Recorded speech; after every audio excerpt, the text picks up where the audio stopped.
Magandang umaga mga bata! Ako nga pala si Binibining Leia.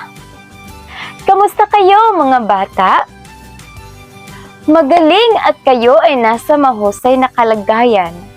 Ngayon ay maaari ko bang hilingin sa inyo na maghanda para sa ating aralin ngayong umaga? Ngayon, bago tayo magsimula sa ating klase, ay tatanungin ko muna kayo kung meron pa bang nakakaalala sa inyo tungkol sa ating aralin noong nakaraang araw. Ano nga iyon? Yes? Magaling! Ito ay tungkol sa anyong lupa at anyong tubig. Ngayon, maaari ba kayong magbigay ng mga halimbawa ng anyong lupa at anyong tubig? Yes? Magaling! Bigyan natin siya ng 3 bagsak. 1, 2, 3. Ano pa? Mahusay! Tama ang inyong mga sagot.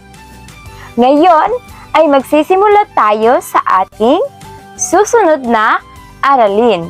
Ngunit bago iyan, ay magkakaroon muna tayo ng puzzle game. Ito ang ating panuto. Hahatiin ko kayo sa 4 na grupo.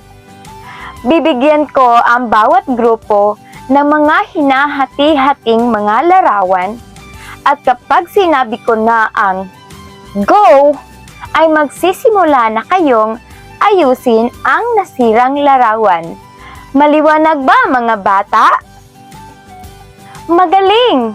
In 1, 2, 3, go! Tapos na ba ang lahat? Magaling! Ngayon, tingnan ninyo ang mga larawan na inyong nabuo. Ano kaya sa tingin ninyo ang mga larawan na ito? Napakahusay! Ito ay galing sa ating kalikasan. Ngayon, isipin niyong mabuti. Kung mawawala ang mga bagay na ito, ano kaya ang mangyayari sa mga tao? Yes? Magaling! Walang mapagkukunan ang mga tao sa kanilang pang-araw-araw na kailangan kapag wala ang mga bagay na ito. Ngayon, meron na ba kayong mga ideya o opinyon kung ano ang ating tatalakayin ngayong umaga? Itaas ang inyong kanang kamay kapag meron kayong sagot. Yes? Magaling! Napakahusay! Ang ating tatalakayin ngayong umaga ay patungkol sa mga likas na yaman ng Pilipinas. Bigyan natin siya ng 5 bagsak. 1, 2, 3, 4, 5. Ngunit bago yan, basahin muna natin ang ating mga layunin tungkol sa ating paksa ngayon. Sa pagtatapos ng aralin, ang mga bata ay inaasahang una, matukoy ang iba't ibang likas na yaman ng yamang lupa, yamang tubig, yamang gubat, at yamang mineral, batay sa mga larawang ibinigay. Pangalawa, makapag-uri ng mga larawan ng likas na yaman at maipakita ito sa pamamagitan ng pagdidikit ng mga ito sa tamang kahon ayon sa kanilang kategorya. At ang pangatlo ay makapagpahayag ng pagpapahalaga sa pangangalaga at wastong paggamit ng likas na yaman. Ngayon na alam nyo na ang ating paksa ngayong umaga, ay alam nyo na ba kung ano ang likas na yaman? Yes, Mary Joy? Magaling! Ang likas na yaman ay biyayang mula sa kalikasan na ginagamit natin para sa ating pang-araw-araw. Bigyan natin siya ng very good clap. 1, 2, 3, 1, 2, 3. Very good, very good, very good. Merong 4 na uri ang likas na yaman. Ito ay ang yamang lupa, yamang tubig, yamang gubat, at yamang mineral. Ngayon, magsimula tayo sa yamang lupa. Ito ang mga halimbawa ng yamang lupa. Katulad ng palay, mais, at prutas, at marami pang iba. Meron pa ba kayong alam na mga halimbawa ng yamang lupa? Magaling! Mahusay! Very good! Ang inyong mga sagot ay tama. Iyong mga sagot ay halimbawa ng yamang lupa. Ngayon naman ay pumunta naman tayo sa yamang tubig. Ito ang mga halimbawa ng yamang tubig. Katulad ng isda, korales, at dagat. Meron pa ba kayong alam kung ano ang mga halimbawa ng yamang tubig? Yes, very good! Ano pa? Mahusay! Napakagaling! Ano pa? Mahusay! Bigyan natin ng 3 bagsak ang inyong mga kaklase. 1, 2, 3. Ngayon, ay dumako naman tayo sa yamang gubat. Ito ang mga halimbawa ng yamang gubat, katulad ng kahoy, rattan, at hayop sa kagubatan. Hindi ba't marami tayong nakikitang iba't ibang hayop na makikita natin sa kagubatan? Iyon ay isang halimbawa ng yamang gubat. Meron pa ba kayong alam na halimbawa ng yamang gubat? Yes! Yes, very good! Napakahusay! Ano pa? Very good! Very good! Ngayon naman ay dumako tayo sa yamang mineral. Ito ang mga halimbawa ng yamang mineral. Katulad ng ginto, bakal, at langis. Yan ang mga halimbawa ng yamang mineral na makukuha natin sa ating kalikasan. Meron pa ba kayong ibang alam sa mga halimbawa ng yamang mineral? Magaling! Napakahusay ninyo mga bata!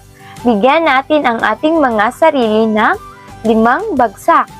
1, 2, 3, 4, 5.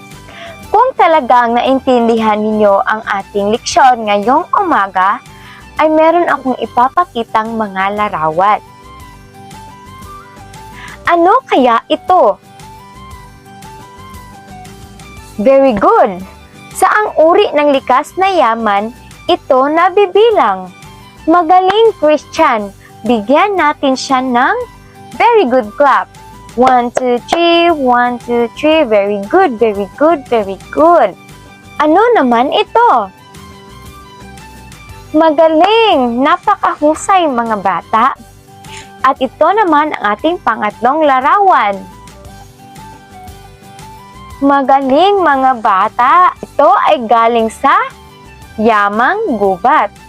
Pang-4 na larawan ay magaling. Ito ay ang ginto.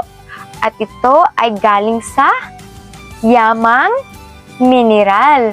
Napakahusay mga bata. Bigyan natin ng palakpak ang ating mga sarili. May tanong ako sa inyo. Ano ang pinakamahalagang likas na yaman sa inyong komunidad? Tama! Ang pinakamahalagang likas na yaman ay yamang tubig at yamang lupa. Dahil dito natin nakukuha ang ating pagkain at maiinom.